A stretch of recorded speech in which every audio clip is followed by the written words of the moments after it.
Hi everybody, this is Danny Class. The major scale is such an important part of music theory, of learning how to play the guitar. I've done a lesson on it, I've mentioned it in other lessons, but I mean, let's face it, it can get a little tedious just to play that sequence of notes again and again, ascending and descending. And what I wanted to do today was explore some ways we can make it more musical, more interesting, something that you'll want to play and practice. And so I've got 3 ideas on how to do that, and that's what we're going to be showing you today. But before we get started, I think we should go through the fingering again of the major scale because it is so important. And I'm going to be doing it in C, but the fingering that I'm doing here is one that is transferable up and down the guitar. It just matters where you start. Okay, so I'm going to go through it a little fast. That's ascending and then descending.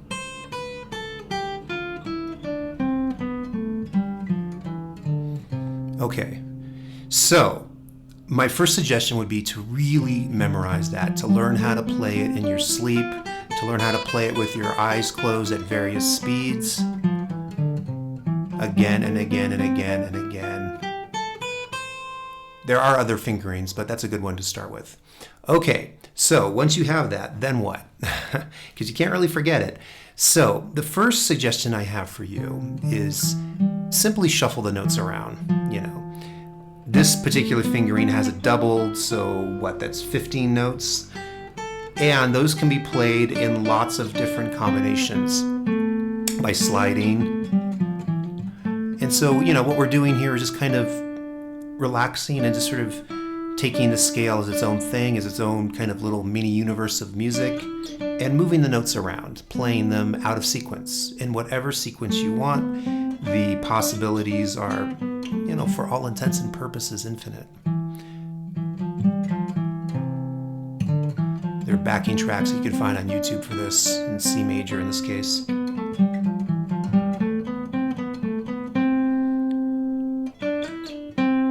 Okay, so that would be my first suggestion.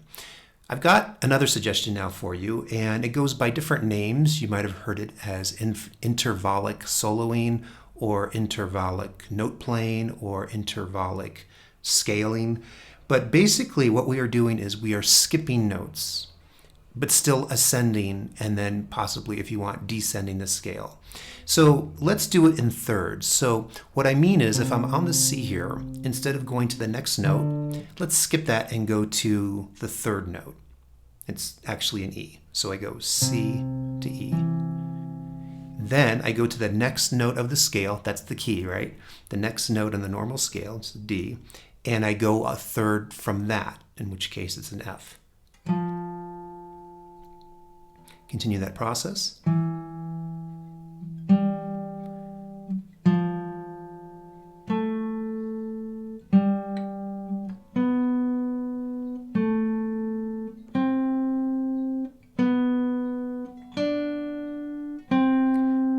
It's interesting how it builds, right? And the other one built too, but this is its own thing,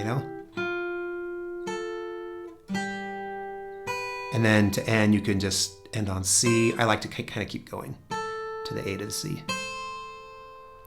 Okay, I'll do it again a little faster.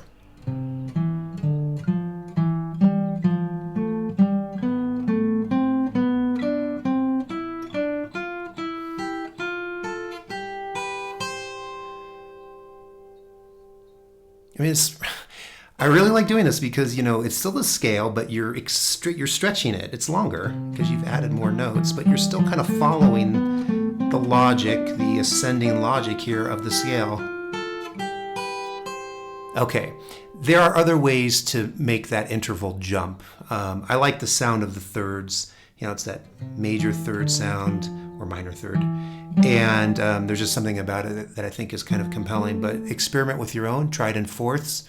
I tried that last night. I didn't really like the sound of it, but I've done it in fifths. Try it in sixths if you're feeling ambitious.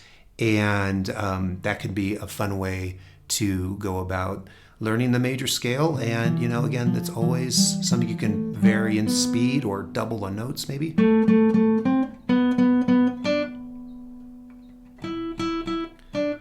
so you get lost sometimes.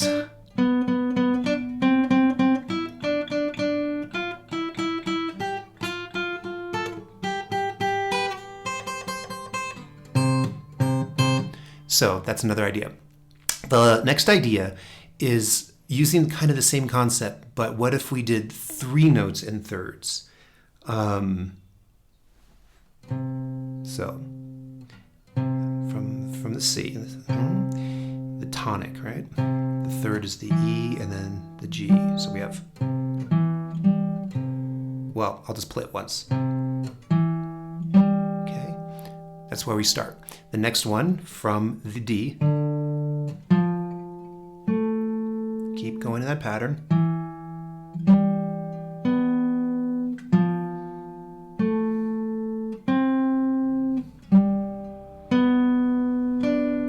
It's okay to go slow, especially in the beginning when you're first learning this.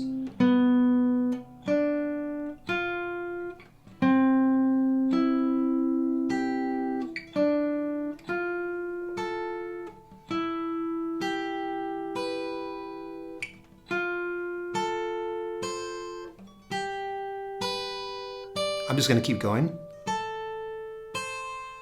One more.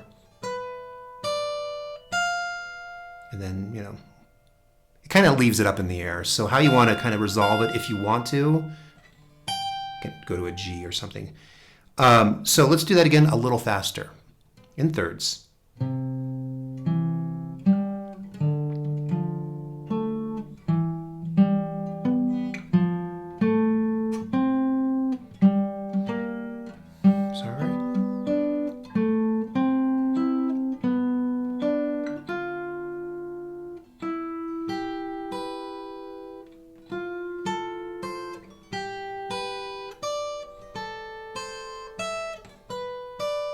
Now, if you're feeling ambitious, you can always descend too.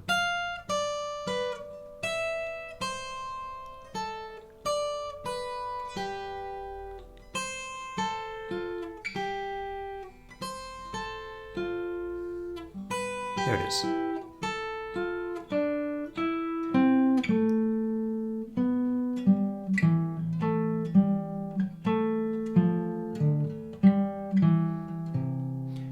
You know, it's challenging because you have to kind of do 2 things at once. Once you do the interval, then you have to remember you're still kind of doing the scale, so you have to go to the next note and do the interval from there, and then the next note. So it takes some mental gymnastics, I think, to do it. Of course, you'll start memorizing the fingerings too as you go through, and that will make it useful. Again, there are other ways to do it. I was experimenting last night with adding a major 7th, so 4 notes.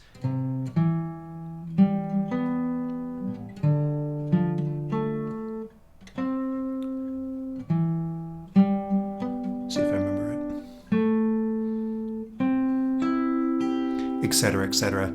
And that's another way to kind of make these scales more compelling. So I'll put the tablature for these fingerings in the description to the video. Experiment with them, go slow, and enjoy it. But again, the most important thing to get started is to just really have that major scale fingering. Any major scale fingering. I'm just using this one because it's kind of the go-to 6-string one that so many of us are taught and know. But just to really have that down in your sleep, in your waking hour in between, and that will help you do these other interesting ways to kind of stretch the scale, make it more interesting, and make you want to play the scale, which is a good thing. So thank you very much for watching. I hope you enjoyed it. Stay well, and I will see you next time. Goodbye.